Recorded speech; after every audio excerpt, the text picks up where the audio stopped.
आता आम्ही महाप्रसाद घ्यायला चाललोय आणि मी तुम्हाला दाखवणार आहे अक्कलकोटला महाप्रसाद कसा असतो तो। अक्कलकोटच्या वटवृक्ष मंदिरासमोर असं एक मोठं श्री स्वामी वटवृक्ष अन्नछत्र मंडळ आहे। तुम्हाला इथे अशा प्रकारे महाप्रसादासाठी स्वामी भक्तांची लाईन दिसते। त्यानंतर आतमध्ये आल्यावर तुम्हाला डिश, वाट्या, ग्लास सगळं दिलं जातं आणि अन्नछत्रालयामध्ये कितीतरी मोठी जागा अवेलेबल करून दिलेली आहे। गर्दीचं योग्य प्रकारे नियोजन केलेलं आहे आणि अन्नछत्रालयात आपल्याला स्वच्छता बघायला मिळते। या अन्नछत्र मंडळातर्फे सकाळी 11:45 ते दुपारी 3 वाजेपर्यंत व रात्री 8 ते 11 वाजेपर्यंत मोफत महाप्रसादाची सोय आहे। दररोजच्या महाप्रसादात पोळी, मसाले भात, शिरा, भाजी, आमटी आणि इतर इव्हेंटनुसार पदार्थ असतात। आधी महाआरती होते, स्वामींना प्रसाद दाखवला जातो आणि मग आपण जेवायचं असतं।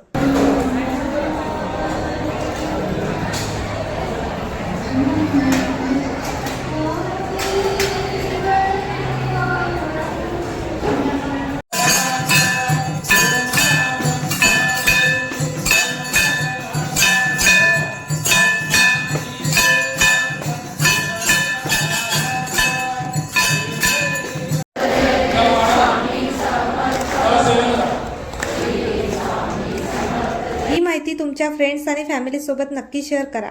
शांतता, स्वच्छता राखा।